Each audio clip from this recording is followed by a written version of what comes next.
জয় জগন্নাথ। নমস্কার বন্ধুরা, সকলকে শুভ রথযাত্রার অনেক অনেক শুভকামনা। আমরা সকলেই জানি আমাদের জগতের নাথ জগন্নাথ ভক্তির ভগবান। তাই আজকের দিনে যে ভক্তের কথা শ্রবণ না করলেই নয়,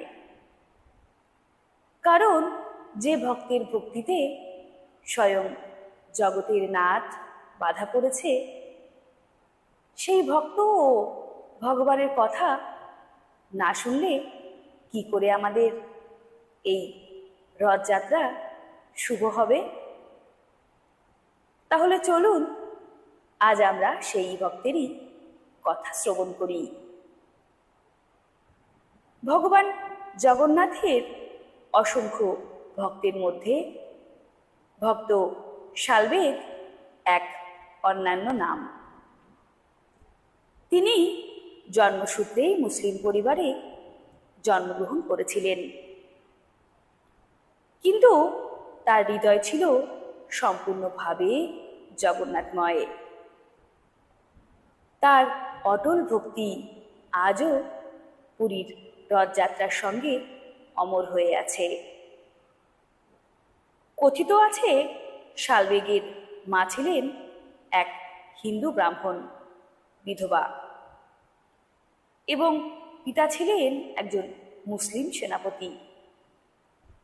এক যুদ্ধে গুরুতর আহত হয়ে শালবেগ মায়ের পরামর্শে ভগবান জগন্নাথের নাম জপ করতে শুরু করেন।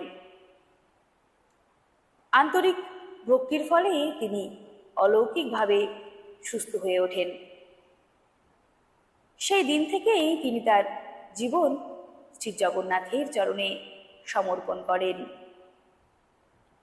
কিন্তু সে সময় অহিন্দু হওয়ার কারণে তিনি জগন্নাথ মন্দিরে প্রবেশ করতে পারতেন না।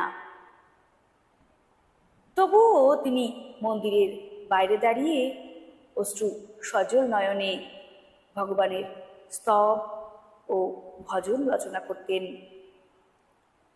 তার রচিত ওড়িয়া ভজন আজও লক্ষ লক্ষ ভক্তের কণ্ঠে ধ্বনিত হয়।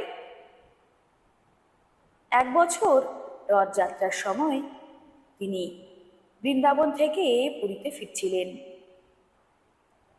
পথের বিলম্বে তিনি ভাবলেন, এবার হয়তো জগন্নাথ দেবের দর্শন আর হবে না। তখন তিনি ব্যাকুল হয়ে প্রার্থনা করলেন, হে প্রভু জগন্নাথ, আমি যদি তোমার সত্যিকারের ভক্ত হই তবে একবার আমাকে দর্শন দিও। লোককথা অনুসারে সেই সময় জগন্নাথ দেবের নন্দী ঘোষ রথ শালবেগের সমাধিস্থলের কাছে এসে নিজে থেকেই থেমে যায়। বহু চেষ্টা করেও কেউ রথ টানতে পারেনি। শালবেগ এসে ভক্তি ভরে প্রণাম করতেই রথ আবার চলতে শুরু করে। ভক্তরা বিশ্বাস করেন ভগবান তার প্রিয় ভক্তের অপেক্ষায় নিজেই রথ থামিয়ে দাঁড়িয়ে আছেন। আজও পুরীর রথযাত্রায় শালবেগের সমাধির সামনে রথ কিছুক্ষণ সময়ের জন্য থামে। এই ঘটনা ভক্তির সর্বজনীনতার এক চিরন্তন প্রতীক। ভগবানের কাছে জাতি, ধর্ম, বর্ণ বা পরিচয় নয়, বিশুদ্ধ ভক্তি সর্বশ্রেষ্ঠ। সত্যিকারের ভক্তির কাছে সব ভেদাভেদ মুছে যায়। ভগবান বাহ্যিক পরিচয় নয়, আন্তরিক হৃদয়কে গ্রহণ করেন। নিষ্ঠা, প্রেম ও আত্মসমর্পণই ঈশ্বর প্রাপ্তির প্রকৃত পথ। তাহলে কেমন লাগলো আপনাদের এই ভক্ত শালবেগের কথা? যদি ভালো লাগে অবশ্যই ভিডিওটির কমেন্টে লিখে জানাবেন। আর রথযাত্রা আপনাদের কেমন কাটলো সেটিও জানাবেন।